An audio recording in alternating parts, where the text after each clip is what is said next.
So the book we're talking about, No Tougher Duty, No Greater Honor. What did your parents do growing up? My dad was a car salesman. My mom was a stay-at-home mom. My dad wasn't around very much. What was your relationship with him like? I revered my dad. He was a superhero. I used to dream of like retiring him one day. Is he still around? He's living.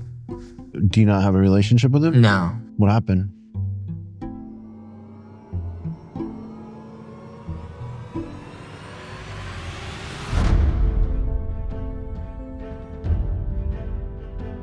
We love talking about books that have changed people's lives.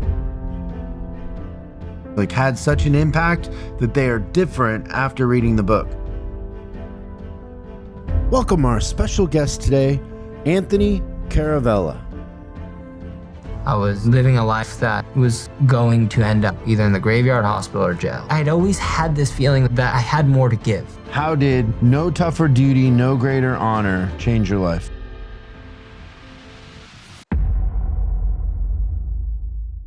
How's it going, Anthony? Pretty good, man. Thank you for having me. What do you think of the library? It's amazing. My wife, she always says I have too many books. Yeah. And I've left books on the side of Sunset Boulevard when I was like getting evicted and like I just couldn't carry that many. So, I love a good library. A really important part of my life are books.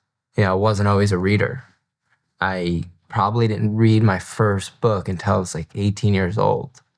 Like in school, they would always like make us like go through like the curriculum, whether it was like Beowulf or, any of those other ones, and couldn't appreciate it. I didn't want to be in school so much that I never took the time to realize how much, I loved storytelling. And then when I was on my own and I was alone, completely alone, I'd moved away.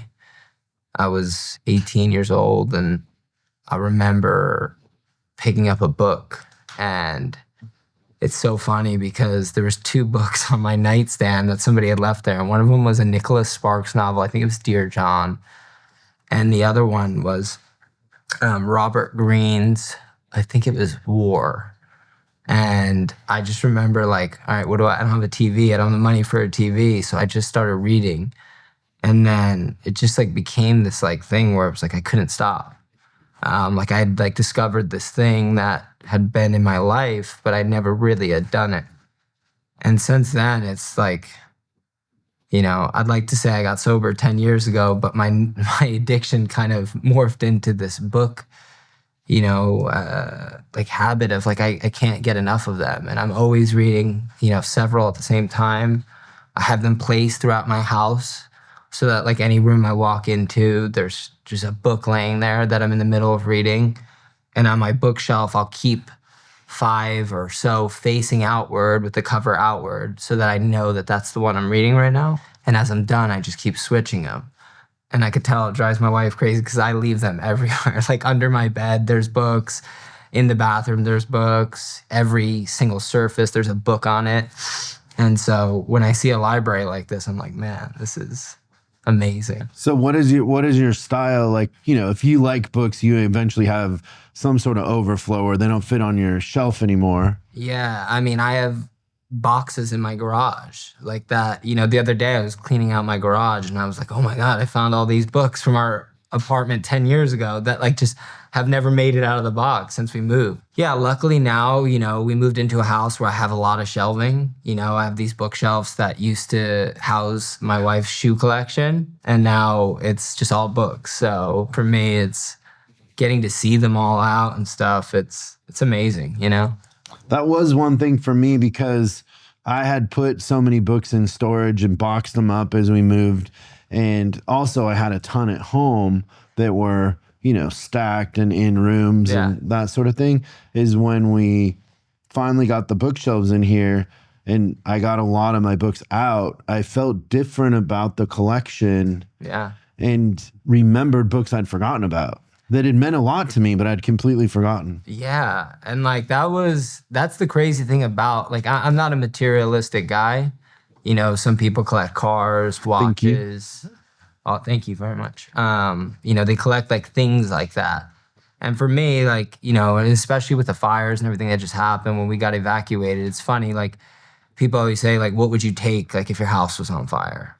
And, you know, when you get that in real time, you realize how much stuff you're essentially a prisoner to. The stuff ends up owning you. And you're leaving and you go, I just need us. I just need the people in here. When that happened, it like reinforced this thing that I had already believed, that like we're all renting what we think we own, whether it's our houses, our cars. You know, it all goes back to the same place at the end. You know, it's never ours forever. But with books, it's funny. It's like transient. It can like almost, you know, leapfrog all of these boundaries that, you know, we all live amongst. And for me, the library and like the things I've learned from books, it doesn't seem nearly as ephemeral. You know, you can learn from it and then you can have a conversation with somebody and then you distill what you think you've gotten from that book and you talk about it with somebody else. And so it's like this book is this living, breathing thing. It's not just paper. It's, you know, how I feel about all art, that we get the chance to experience it through our own experience and our own life. And then the way it comes out of us and the way we share it with other people and the way we discuss it with other people, it makes it this thing that never has an end date, an expiration date. It just keeps changing and changing. And so that's why, you know, I love books, movies, music. So when you were getting evacuated, did you take books? Yeah, I took like 11 books and I did the same thing. yeah, and like it was so I took funny. like birth certificate, like all Yeah, that yeah, stuff out of the safe. But no, I loaded up the dogs, of course, and then the books. So all the very, very, very, you know, important people are not replaceable. So like, you know, your family obviously comes first and you get all that together. But then you're like, I got 5 more minutes. And so I'm like, all right, I'm reading this book right now. Oh, I haven't read this book and I just got this one. And just shoving it in my car. And I'm like, you know, once you get to where you're going, you're like, unload everybody's safe. Okay, now I can go back to my book, you know? And that was an interesting moment of time for me, is that moment of, oh, we're, okay, what are we going to do? Like when you're getting evacuated. Yeah. Because it does, like you said, you think about what's really important and you're like, okay, well, if it all burned, I guess, like, I don't know. Yeah. Like you can't, it's kind of out of your control in a sense. Yeah, there was something really freeing, you know, again, like we were fortunate. Like, you know, our neighborhood was fine. We didn't lose our house. You're in Malibu, right? We're in Woodland Hills, like the Calabasas border, okay. by Mulholland, Topanga. Buddy, that was the one thing when the one place when you would see it from the helicopters that they'd cleared the brush. Yeah. Like Calabasas. Like yeah, there was preparation there because it would have had to jump pretty far to get to the houses in a lot of those spots. Yeah, and like, you know, it was when the fires were happening, it was like, you know, they were popping up everywhere. And you know, you're sitting there and it was weird. You know, I grew up so close to where 9/11 happened. And you know, it's the only thing I could really remember that felt in the same way, like where you were like glued to the TV and the radio. And like all of a sudden everybody is, you know, texting each other. And it's like this sense of community comes back that we lose sight of a lot, you know, where we get stuck in our own world. You get stuck in your car and traffic every day, your career, you know, your ambition. But it's like a natural disaster or an event so great like a 9/11 and things like that, you really do get to see that when all the chips are down, everybody's contacting everybody. How can I help? Are you okay? And it's like, I want that without the disaster. I want that without the buildings falling, you know? And it makes you appreciate it because we have so many differences today that are like, they're so, it moves at such a fast pace, you know, before you know it, you're on to the next thing. And when stuff like that happens, it's this really serene chaos, if that makes sense, where everything's burning literally, but yet the people closest to you and the people that really do care about you and the sense of community, your neighbors, everybody's all working together. And it was really interesting to see again, you know? How would you create that without the disaster? Like, that's a fascinating way to think about it because, yeah, like it is. Well, I guess in that sense, like when you're thinking about life and death and, you know, being evacuated, your perspective changes and you have way more in common with people when it's about the, you know, just the basic idea of living. Yeah. Right? Yeah. All of the politics and all of that kind of go away because, well, I mean, I remember when I was a kid, how, and I'm older than you, but there was a lot of tension between the US and Russia. Yeah. And then I remember I had friends that went to Russia and they came back and they're like, oh no, the people are super nice. They want family. They just want opportunity. Like, they're not much different than us, but in the media, there's this whole thing that we got to hate each other. Yeah. But those are the governments. Like, the people, you know, are very similar to us in a lot of ways. We have more in common than different. Yeah. And I say this like quite often, like everybody should travel across this country once or twice in their life and drive and spend time in different cities, because when you drive across this country, you realize in every city, every state, it's not red, it's not blue, it's not Republican, it's not Democrat. It is people trying to do the best with what they have under the circumstance in which they live. They want to put a roof over their head. They want to raise their kids. They want their kids to go to good schools. They want to see, you know, their neighborhoods to be safe. That's all they want. And the media, and especially social media, because it's so fast, it would have you believe that we are so different. And spending time in other places, getting out of the place you live, it is real world education into we're not vastly different. You may vote a different party. You may have a different religious belief. You may have all these things, but at the end of the day, when you sit across from somebody and you share a meal with them, or you spend time in their home, spend time in their community, you see that we're all so similar. And if we could just get past that thing where, you know, there is a financial incentive to drive a wedge between people, to have opposing tribal mentalities and things like that. If you can step outside of that and go and spend time there, you see, like, they're just like you and I. There is no we and them. It's just us, you know? Yeah. Do you think that that mindset has to do with loving books and learning, and that desire to understand? Because, like, people say don't talk politics, and I'm always like, why not? Like, you can change my mind. Yeah. Like, I'm not so sure about anything, and I'm really curious why you believe how you believe. Like, do you think that that's connected to that curiosity, that desire to learn versus judge, in a sense? Yeah. I think when you read, I think any art, right? I'll make a blanket statement here. I think any art exposes you to a different worldview that you may not hold, and it gives you that ability to see something perhaps that you would have never seen from, you know, you can read a book about the Holocaust from 5 different people who experienced it in different ways. And you can have an idea of what the Holocaust was because you've watched every History Channel, which I did growing up. I was very fortunate. My grandfather loved the History Channel. It's all I watched growing up. You could read, you know, a book from Anne Frank, and then you could read a book from Viktor Frankl. And you can get an idea of what the Holocaust was, and you could get it from 2 completely different perspectives of it. And then all of a sudden, you can have a conversation about that with somebody. And so now you're not just getting the facts as people would describe them to you, you're getting the personal lens in which they were felt and lived through. And that's where, you know, reading books, it's like it almost makes you a searcher. Once you realize that there is no end in sight, the world is this really limitless place, and that the amount of experiences that are here, you get the ability to have conversations with strangers and learn every time. And you get to come away from it changed. And it could be for better or worse, right? Like, we've had conversations with people where you're like, I never want to talk to that guy again. I completely disagree with him. But it changes you, regardless whether you want it to or not.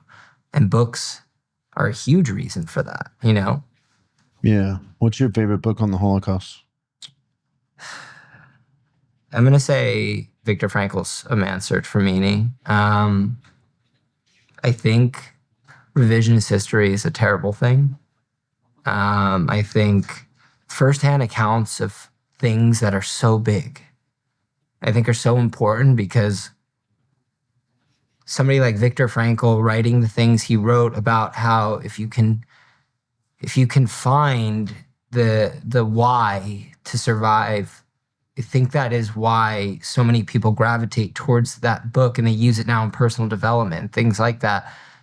But like, this is a guy who was living in a concentration camp, and he is telling you that he watched people die who had just given up. And whereas he had given this purpose to himself that he had to survive because he had to tell the story of what had happened, that he had to bear witness to it.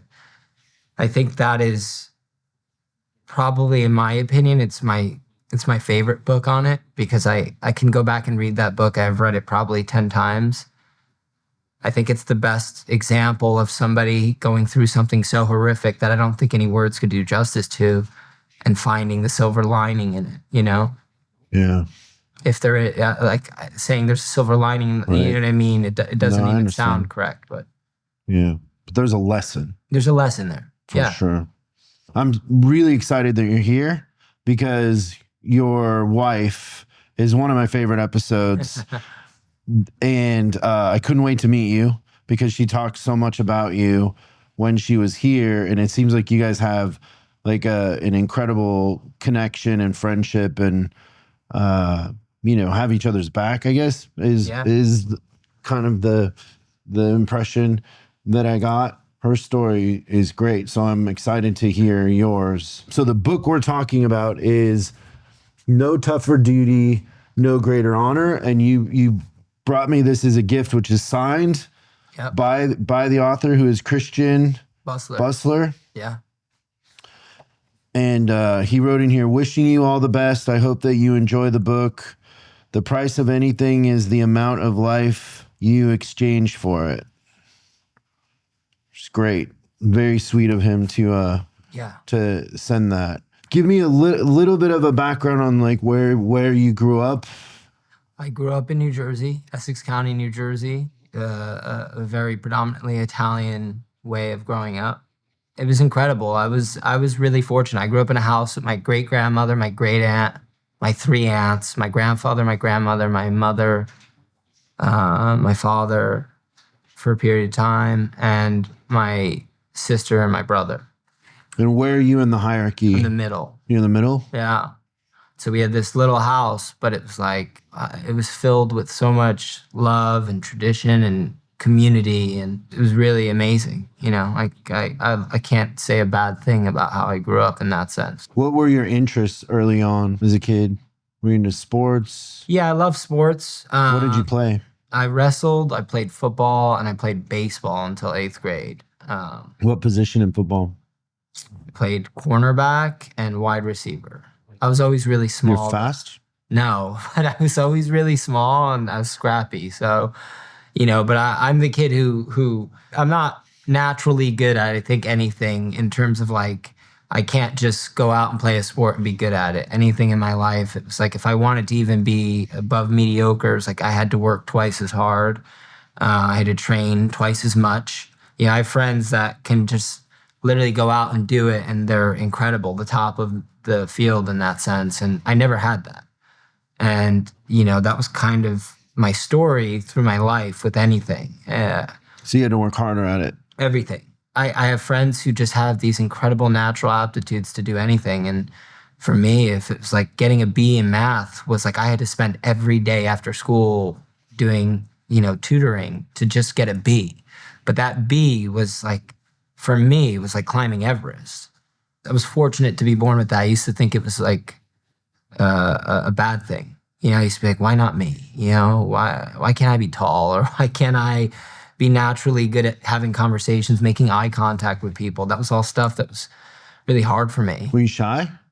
Yeah, I think naturally I am. The outward persona that maybe I developed was rooted in these insecurities and, things that I felt I didn't have, I have this unbelievable sense of never feeling good enough. I don't know why, but I just have my whole life. I have ideas, but I've just always felt like you're not enough. What are the ideas? I think because early on, I equated my self-worth to how people treated you and responded to you. And I like to live in my imagination. You know, I used to lock myself in a room and play with action figures for like 12 hours. You know, my mom and my family would all joke, you know, imagine living in a tiny house with 13 people trying to find a space to go play with your, but I would go in the attic if I had to, a linen closet, it didn't matter. So I was always, you know, very much in my own world. And I didn't know that like this imagination that I had, what would end up being my purpose and my career. I always thought that, you know, it was just the kind of thing like that kids grow out of. And so I think had this idea of what you had to be for people to like you and for people to respond to you a certain way. And so my whole childhood was trying to kind of fulfill that, was trying to get that. And, you know, I still struggle with it. You tell somebody your story, and to me, it's my life. It's not, you know, just a story for effect, but I have the feeling sometimes that like, I mean, your story's not that good, you know? You're just a normal guy, and that's how I feel. And I notice that like I sometimes want to be more than I am, and I have to be weary of that, you know, that like I am enough and that like I've worked really hard to be enough, you know. What would more than you are look like? You know, in the entertainment industry, I think the metric people use the most is, you know, what movie you got coming out right now, or what do you, you know, how much do they pay you to do this and that? And, you know, nothing's ever came easy to me. So for me, like a big deal is like, you know, well, we just had this movie come out in September, and I know how much work went into the movie Continue coming out that Nadine directed. We both produced, we both acted in it. And like when I met her, she had that script written. And I read that one of the first nights we were together, and she went off to work. And I think at the time it was like 160 pages. And I was like floored by it. And I was like, man, this is so good. But it was such a relief because I was like, this new part of my life, I'm not lying. And I don't want to lie to her if it's bad. And I read it, and it was amazing. And I was like, oh, you were at a place where you were like, I can't pretend. Yeah, when I got sober. You've been pretending before that? Yeah, when I got sober, I made the commitment. I was like, I'm not going to lie to myself or to anybody anymore. I'm not going to mislead anybody. If I'm going to do this, like I'm going to live an honest and truthful life, because, you know, when I was using and, you know, in the midst of my addictions, it was tough. You know, you do and say anything you have to do to kind of survive.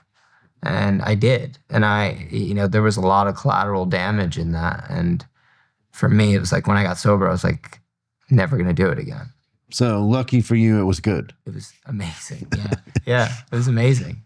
And so, yeah, to finish that question, is like, it's such an easy world right now, you know, with social media and things, you know, where people are constantly posting the highlight reels of their life. And I have no interest in that. You know, to me, I feel really proud of where I am. You know, I've 10 years almost sober now.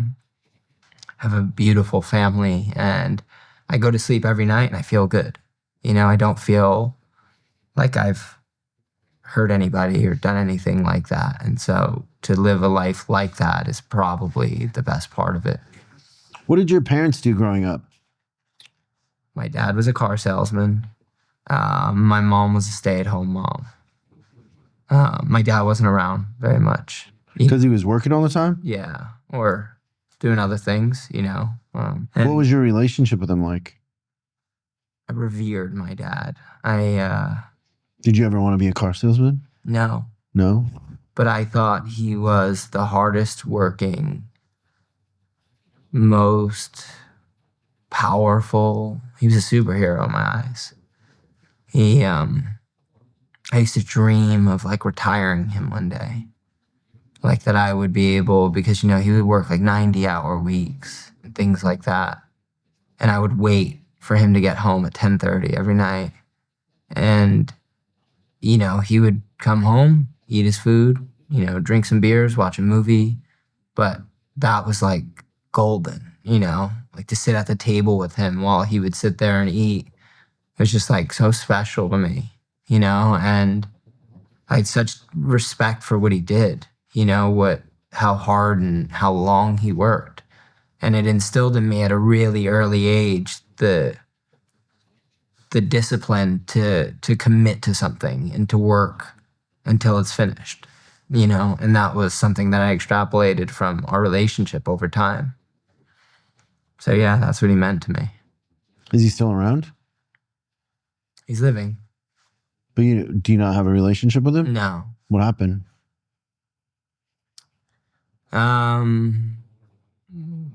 About 10 or so, no, probably longer now.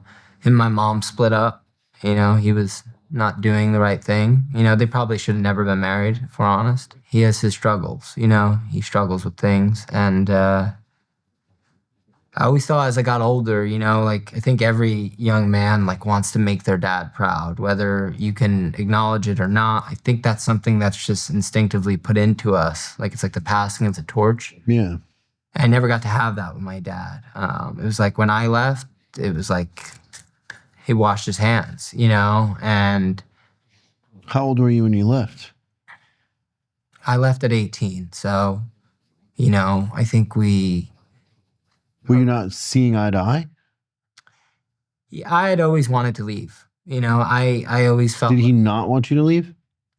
No, I think he was happy for me to leave, But why did he wash his hands? It's something I'm still trying to figure out, things happened. He has his struggles. I'll just say that, and alcoholism in my family is a very pertinent thing. I'm probably the first sober one in my entire family. And he made a choice to go and live his life, and, he's not doing so hot.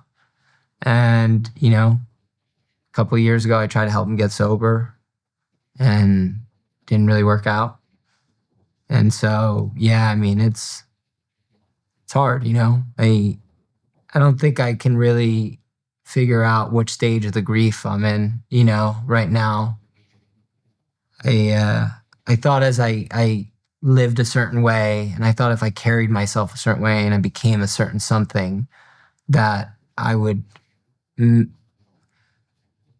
be something to him, and having a son now, I can't imagine not being in his life. And so for me, this whole thing of him not in my life has been really challenging, because there's so many times where I wish I could call him, and I don't know where he is now. I don't know what he's doing. But I wish that it wasn't that way, but it is. And that's part of life, When you tried to help him get sober, you being sober, you have a roadmap to what that journey is like, right? What is it, do you think, that he was missing, or what is he trying to escape from? Or how do you, if you had to analyze what it would take for him to be sober, how would you explain it? So recovery is funny. Some people it takes 10 times. They go through treatment center after treatment center. They go into every room and they do the same things I did. I was really lucky. I never thought I was going to get old. I used to joke with friends. I'm like, man, I'm not making it to 25. My life is not, I don't need to think about the middle and back ends of my life, because I don't know what that would even look like, because I'm not even thinking that far. 25 is the cutoff for me. And if I make it past that, we'll figure it out then. At 25, I was on the path to not be 26. It was like I was an alcoholic by every metric there is. I was abusing prescription drugs. I was living a life that was going to end up, either in the graveyard, hospital, or jail. That's simple. And I got really fortunate. My mom found a treatment center that would take me, and we had no way to pay for it. But my mom, convinced me to go. And I got there, and I was in such a low and dark place that I came out of it after a couple days, and I had this insane desire to live, which I had never had before. Did you have the desire to live before you went? No. So what made you go? I felt so sorry for how I had been treating everybody around me. And I had been so ashamed of the way I'd been living and everybody close to me that I was hurting. And I had So you were open to the idea of... Yeah. And I'd always had this feeling that there was more, that I had more to give. By 25, I had already made up my mind that I wanted to make movies.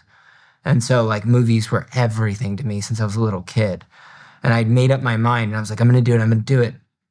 And then it's like, when you're in that part of your life, you can't be two things at once. Like I couldn't be Bukowski. You know, I couldn't be Hemingway or Fitzgerald. I couldn't do those things. I couldn't be in active addiction and give you Great Gatsby, you know.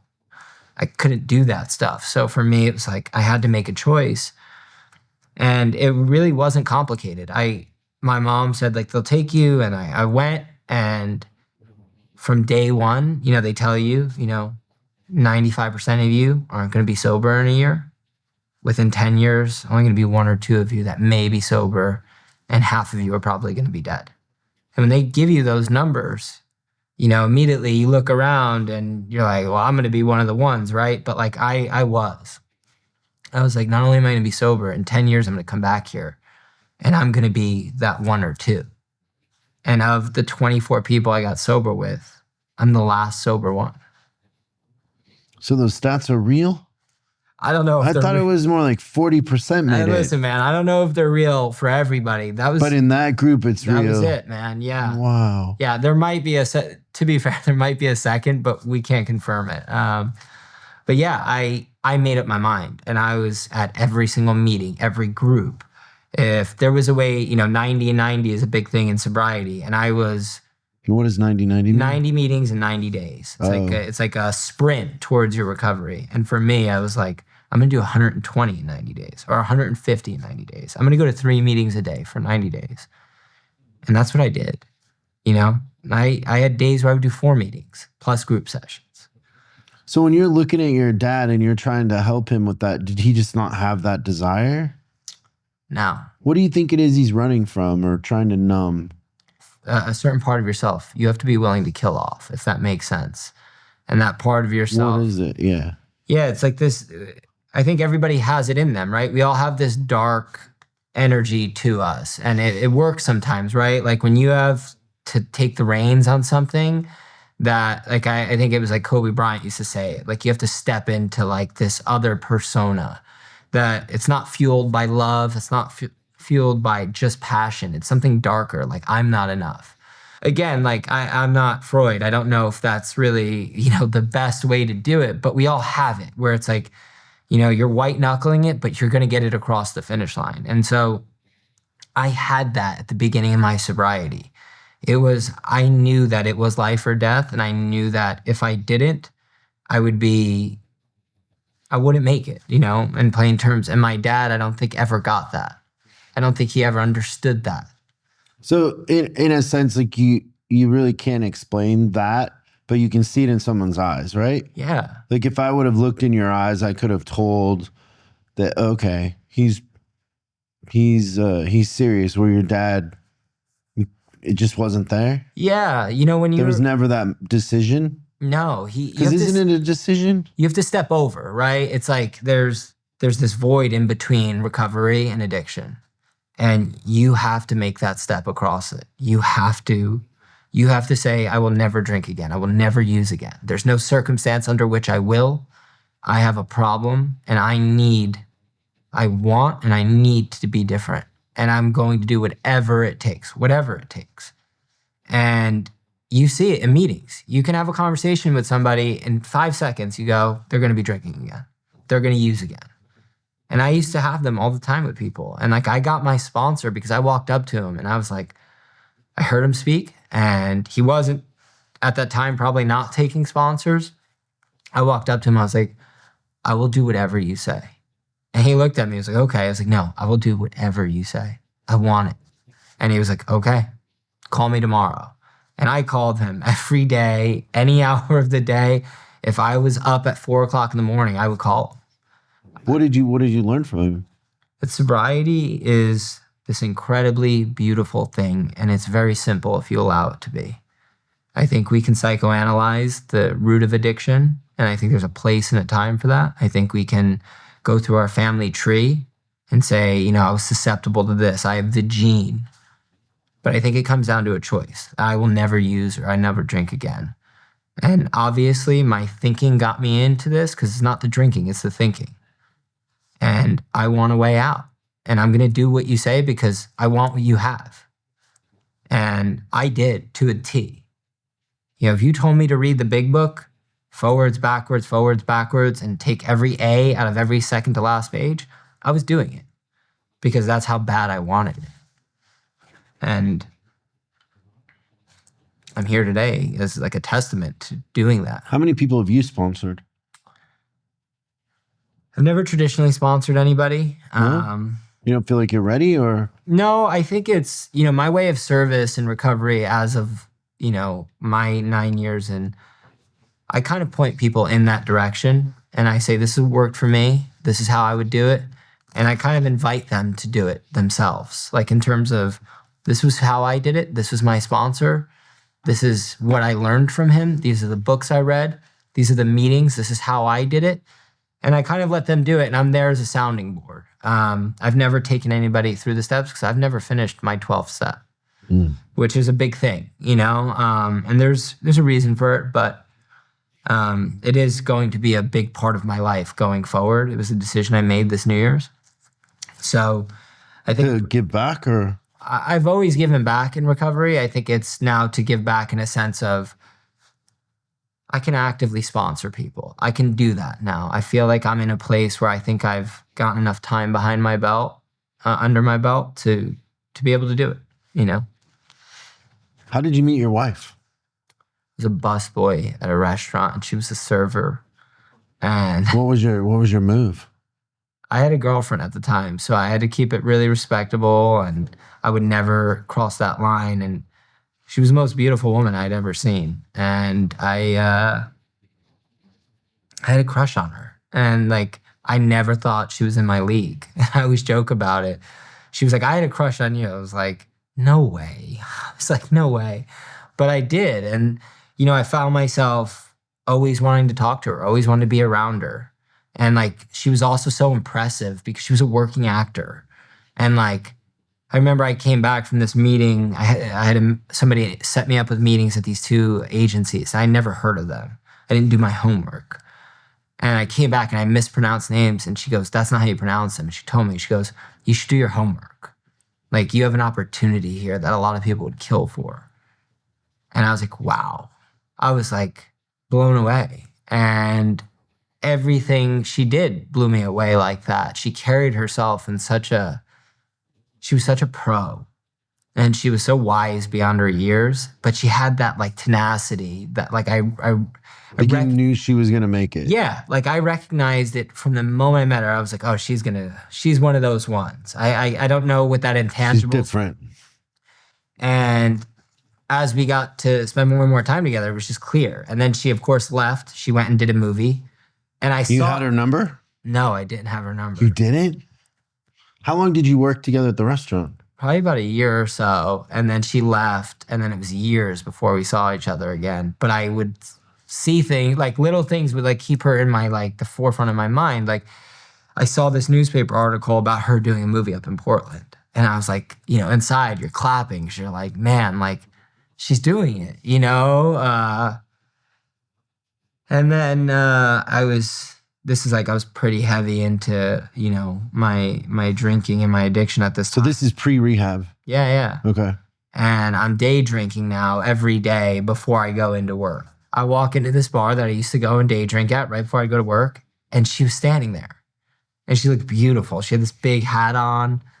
And I was like, man, you know? And she's like, you. And we were talking, and like, I was like, man, like I have like a crush on her still, you know? And Did you say that? No. Oh. But as I was leaving, I said, you know, we should hang out. She's like, yeah, we should. She was like, all right, well, get my number. And I was walking out the door. I was like, she goes, you don't have my number. I was like, don't worry, I'll get it. And I never got it. And about a year and some change later, I got sober. And while I was in treatment, one of my counselors said, you need to start building a network of sober friends. All you have, because they make you delete everybody in your phone book. Do you have any sober friends? And I didn't know a single sober person. And are you single at this point? Yeah. And I didn't know a single sober person. So I found her on Instagram. They gave us our phones like the last week of treatment. I found her on Instagram. I was like, hey, crazy story, but I'm sober now. I'm in treatment and I'm getting out in a few days. And I really need a sober friend. I remember you were sober when we worked together. I don't know if that's still the case, but I'd love to take you to coffee. And she writes me back and she goes, that's so amazing. But the first rule of recovery is don't date.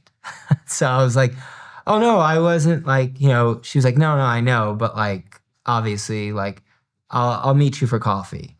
And so I get out and I walk all the way up. I have no idea where she lives or anything. And I'm walking and I walk from like Erewhon on 3rd or Beverly up to Beechwood Canyon in one day, because I didn't have a car or a license. And she texts me and she says, hey, I don't think I can make coffee. And I'm like, okay, whatever. And then she texts me back and she was at church and somebody's like, we're trying to be of service to all these people all over and all these things. Why don't we reach out to the people in our lives who need us? And so she reaches back out to me. She's like, I can meet you for coffee. I got 30 minutes or whatever. And I was like, awesome. Where? She goes, Erewhon. And I was like, all right. So I just started running down, where your feet kill you, dude. And I had so I was staying near Erewhon. My friend was letting me sleep on his couch. And I run into the apartment and I like, hey, I'm going to meet this girl. Is it a hot day? No, it was the winter. Okay, and that's I had good. like a leather jacket on and I had holes in my shoes. I had like one pair of clothes that was all I had. And I go in and I like try and like throw some water on my face, look like I'm not sweating. And I'm like, all right, how do you like? They're like, good luck, man. And they're like, you never know what can happen. I was like, yeah, I know. They're like, who knows? You can end up marrying this girl. And I was like, stop it, I walk across the street and we end up spending the next like 12 hours just talking.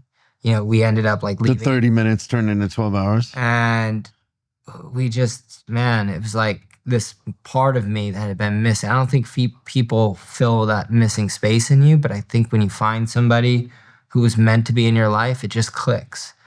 And it was like I was talking to her, and again, like she was so impressive, she had such grand plans, and she wasn't just talking. She wasn't just a dreamer. She was a doer. And I was like enamored by it, and she had this incredible life that she had like gritted her way to, that she had really done so much work to get. And I was so blown away by it that I was like, man, like, I want what you have. And she believed in me in a time when nobody else did, and all of a sudden, all these dreams I ever had, it was like they were within reach because I had somebody alongside of me who not only believed in me, showed me the blueprint on how she did it. And I think that's why, till this day, like our relationship is the way it is, because like we're each other's biggest fans. We're each other's first set of eyes to read anything we do, to watch anything we put out. To have that is so invaluable in an industry that is so siloed away. Everybody's focused on just getting to the top. So you've got to step on people to get there, and you got to just have that tunnel vision. But having that person who's like, I'm going to help you. Like, all boats rise with the tide, and that's how it is in our house. How did you navigate the not dating thing? I talked to my sponsor a lot about it, and I said, look, I know this is the rule, but like, I just met this girl and like, she is, I have to have her. Like, and he was like, look, I know it's a rule, but rules are meant to be broken sometimes, right? And there was growing pains for sure. I think combining two lives, especially two newly sober people, but where we've emerged from it now, it all makes sense. It was like trial by fire, Yeah, it does seem like you two make each other better, like in that sense, which is, it's a beautiful thing. So how did this book come into your life? That book came into my life. I had heard Chris talk on a podcast. He was on Jocko Willnick's podcast. And I was driving from LA to Fresno after a really late shift at the bar. And I had nothing but empty darkness between me and Fresno. It was a 4-hour drive. And I listened to him tell that story. And if you're a fan of history or if you're a student of history, you've probably seen or heard war shown and told in every which way you can imagine, right? We've seen it done so many times. This book, to me, is not only is it essential reading for anybody if you want to understand the sacrifice of somebody who serves and the actual ultimate price that people pay, but the lens in which Chris tells this story is some of the most powerful writing and personal experience I've ever heard in my life. It is so profound because where the book starts and where it ends is this unbelievable journey. And I called Chris and I was like, man, this is going to sound crazy. I don't have the means to make your book into a movie right now, and I might not have it in 5 years, but I will make it into a movie. If you believe in me, I promise you I will. And I just found his number online, or his email online, and I wrote him, and then we talked on the phone, and he was like, well, you sound like you mean it. And I was like, I always mean it. And I don't know how it's going to happen, but I'm going to make it into a movie, and I want the world to know this story. And now I consider him like one of my closest friends. And, we actually just spoke before I came on here. So you hear him on Jocko. Do you go order the book? Immediately. And it comes and you just... devoured it in probably maybe a day and a half. Oh, so like almost like reading a script. Yeah, And so one thing that's interesting about the book we should tell the audience is that the font's really big. Yeah. I mean, it's substantial. It feels like it has a lot of levity to it. Yeah. He created this book, and I brought that up when I saw it. I'm a sucker for big font, but he said, yeah, man, I wanted to make it so that people who had experienced an injury, TBI over there, anybody, they could read it. And so I thought the foresight in that, and I thought the ability to do something like that was really special. And again, it just speaks to who he is as a person, What was the first takeaway when you were reading the book that stuck with you? The cost of war is often, we romanticize war. It's nature, right? We've done it since the beginning of time, since, ancient Greeks would come back and they'd get off the boat and the whole city would sit around and they would tell the story of the war, right? The oral history of it. What Chris does in this book is nothing short of a miracle. His perspective on the gravity of somebody making that decision to pick up arms and go and fight on our behalf is so incredibly heavy, because we tell stories about war heroes, and we tell stories about, the people who have done these incredible acts of valor. But throughout a war, there's an act of valor every single second.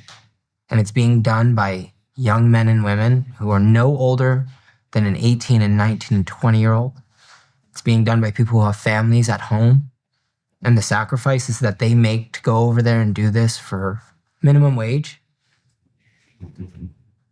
to see it processed through the hands of somebody and the eyes of somebody who has such a delicate job of processing the remains and the bodies of these fallen soldiers it's unbelievable. And I was so moved by his honesty in it. The feeling of anger when somebody dies and you were having dinner with them a couple hours before, or, it was a friend of yours and you have to process them to bring them home.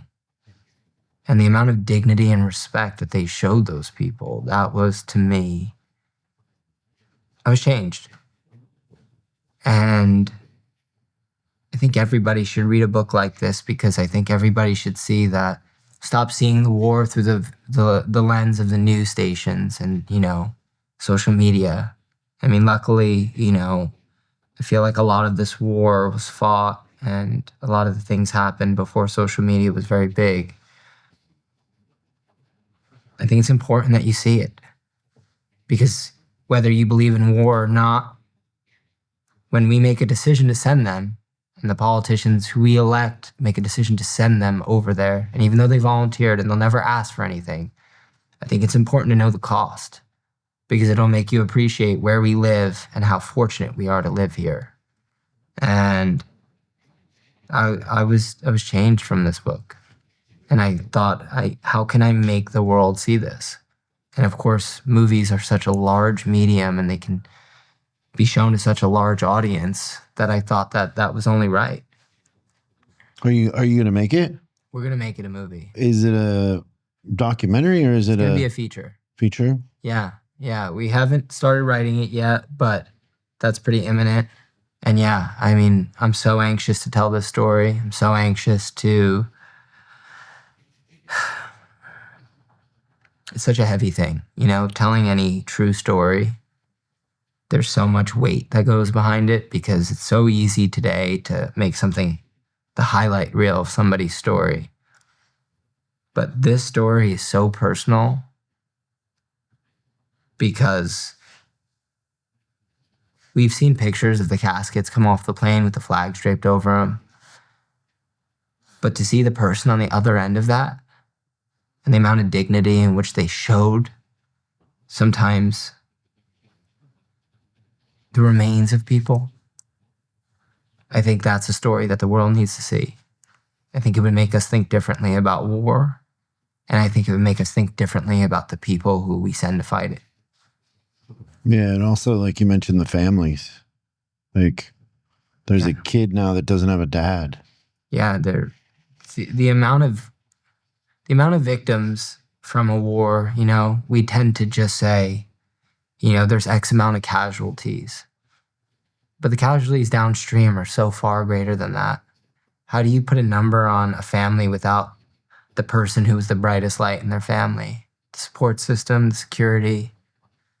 How do you put a number on the amount of firsts that they'll never be a part of? How do you put a number on not being able to walk your daughter down the aisle? How do you put a number on any of that? How do you quantify something like that? Also, too, the other part of it is like, you know, so I have, my grandfather signed up for the Navy when he was 17. He lied about his age to go fight in World War II. Yeah. And my stepdad, who's an incredible person, fought in Vietnam. And my grandfather was an alcoholic and drank. And it's interesting how the generations handle it different, but neither one of them would talk about it. Like, you would ask them and they would just, you know, they just basically say, there's things that you can't talk about. Like, and I think part of it is they don't want to relive it, but, you know, war is, well, I'll tell you the book that changed how I saw it was a book called On Killing. Have you ever heard of that? On Killing. No, I don't think I have. So that was suggested to me, and I read it, and I understood my grandfather and my stepdad more because it's so brutal. Yeah. Like, it's about, you know, war and killing, and it's hard to read. Yeah. And also, you know, there's a bit of this in the Holocaust too. Like, one of my favorite book about the Holocaust is Rape of the Mind by Merleau Joust. Yeah. And he kind of talks about it too, in the sense that these soldiers go and fight, and in On Killing, they describe like going through the person that they killed wallet, and that they see the pictures of their kids in their wallet, and like, you know, they're a person, and you start to think like, okay, well, the government is sending us to do this, but we're people, you know, it is murder in a sense. Like, you're murdering other people for a hierarchy. Like, somebody at the top is telling you to do it. But in Rape of the Mind, he kind of like analyzes that in the sense of people that followed orders during the Holocaust ended up being put on trial. And you would think these people would be these like big barbaric, and they're these little tiny guys that look like they'd work in an office, and they were killing people and following orders. And they're like, well, we were just following orders. And you're like, where's the line of following orders and killing? It's like and the Stanford prison experiment. yeah, You know, I remember when I read that book, I was like, you can't believe it. You're like, we can devolve into this insanely primal species very fast. And, you know, groupthink and mob mentality and the hierarchy of power are really interesting things. You know, we see it all the time. You know, there's stories of people who are cops who have these insanely violent, abusive tendencies. And then you speak to people from their past, like, never had it, didn't exist. And you're like, what threshold did they have to step over to become this other thing? And, you know, a good friend of mine is a guy named Rudy Reyes. He's actually the host of the show Special Forces that just had the finale last night on Fox. He's a former recon Marine. He's also one of the best human beings I've ever known. And Rudy is a light. He is a light of good in this world. But Rudy had to go do things when he was in war. The book Generation Kill and the show are based off of his unit. He's in the book and he's in the show. They were the first unit to invade Iraq. And, you know, he's pretty open about it. You know, he didn't sign up to be a killer. He didn't sign up to be this thing. But over there, he's looking at the guy to his right and his left. And he's going to do anything he can to protect them. And what that means is that if you're on the opposite end of that, is your life or theirs. And you have to be something different. You have to step over that. But when you come home, it's not easy to process that. No, I mean, how do you, right? Like, he explained it to me once this way. He said, imagine your apartment. Imagine every day you walk down your hallway and you have to go through those doors, but inside those doors there may be a bomb, maybe women and children, maybe a guy with a gun who's trying to kill you. And you have to go into that door. Doesn't matter if you don't want to today, you have to go door to door. And he's like, you do that for a year, right? You do horrible things and you do all of these things for a year. They put you on a plane, you land at LAX, you're still in uniform, and they're like, thank you. Thanks for your service. You got to go downstairs and wait in the baggage claim at LAX. Or you got to sit in traffic. Now, how do you do that? And I think that's the failure of us as a country. What we have done to that is after World War II, if you look at those photos, we have parades, confetti. The whole country comes out to welcome them as they're getting off the ships. And then we see something change after Vietnam. Interesting. My grandpa had a different experience than my stepdad with that. Vietnam, it's an unpopular war. All of a sudden, people were yelling at the soldiers. Spitting at them, you know, burning American flags in the street. So it's like, here you are, you just spent 4 years, you know, because up until, you know, the 80s, your deployment was indefinite. You were going over there and fighting until the war was over. If you were drafted in 1941, you were fighting until 1945. There was no, you're going to go and then 6 months on, 6 months off. You were spending the next 5 years fighting that war. And it's like after Vietnam, it's like people come home and it's like now all of a sudden it's an unpopular war. So the soldier who just, whether you agree with it or not, he was drafted. 50% of them were drafted. And it's like they're coming home and now imagine that. And now it's like, after 9/11, patriotism is on the rise, right? Recruiting is through the roof. People are lining up to go and take up arms and defend our country and do all these things. Then all of a sudden, 10 years later, or quickly, you know, maybe it's 8 years, it's an unpopular war again. And now all of a sudden they get home and it's like, well, you volunteered. That's the attitude. And so all these guys who have now went and fought over there so we didn't have to fight over here, what do we do for them? You know what I always think about in that scenario? The Dixie Chicks. Why? Because remember the Dixie Chicks came out against the war and they basically ruined their career? Yeah. And now looking back, like, has anybody apologized to the Dixie Chicks? Yeah. I mean, there were so many people that were against it, you know? I mean, and again, like, we can agree to disagree on whether the war was, you know, righteous or not. Like, you know. Well, in hindsight, it wasn't what they told us it was. Exactly. And so I think, like, that's the thing about it is when I read a book like that or I spend time with my friends, it's like all I ever try and think is like their intention was good. Their intention was to go over there because they felt like they were doing a service to their country and that they were protecting us from something.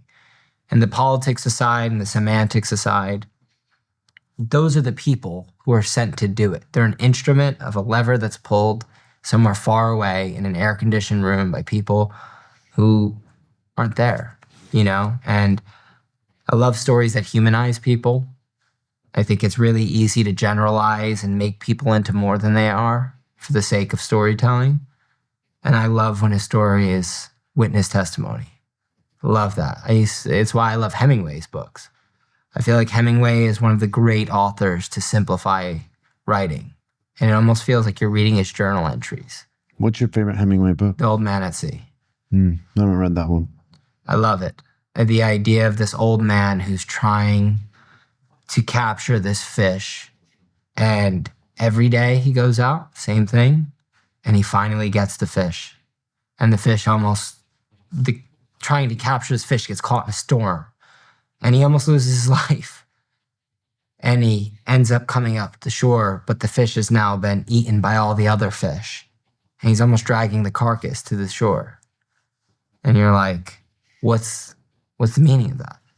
This thing you search for, when you finally get it, when you return home to tell everybody about it, you got bones to show for it.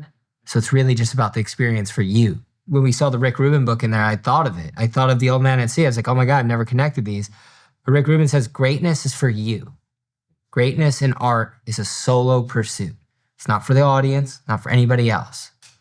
And in it is this very solitary thing of trying to achieve it. It's like building a house that you can never show to somebody, but you're building it perfectly for you because you will live in it. And I think that's kind of what Hemingway was doing with that. You want to get the biggest fish in the world? I'm going to give it to you. But you're never going to be able to tell anybody about it. You're never going to be able to show anybody it. It is going to be just for you because of what you are going to have to become to get that fish and what you are going to have to endure to have the right and the privilege to have this fish. That's the trade. Everything has a cost. And in that book, you see that. Is there another take on that maybe you don't need the fish? Maybe. Maybe it's just about going out and fishing because you love it. And that putting an end state or an end goal on it diminishes this thing that brings you so much joy. I don't know. He's incredible. He's an incredible writer. Okay, so big question. How did No Tougher Duty, No Greater Honor change your life?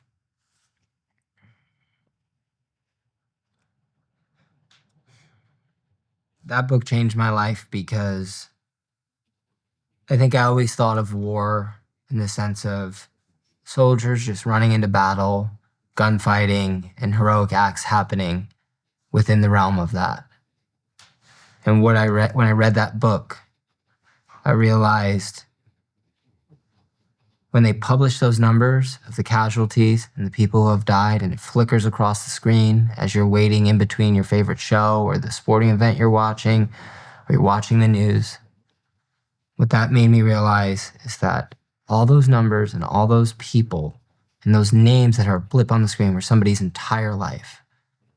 And before they died and after they died, there were people on both ends of that life who are never going to be the same. And that's what I learned from that book. And you made a friend. And I made a friend. For life. That's amazing. Well, I can't wait to read it. I mean, that's one of the fun things about this is I get to hear about books that I didn't know about. I told my wife that. I was like, he's got the best job. Like, Yeah. I'm always, whenever somebody tells me a book, I'm like, all right, I ordered that. Yeah, I just order it right away. Yeah. Oh, so good. Well, thank you. And I can't wait to see if you make it into a movie. That'd be great. Come back after we do.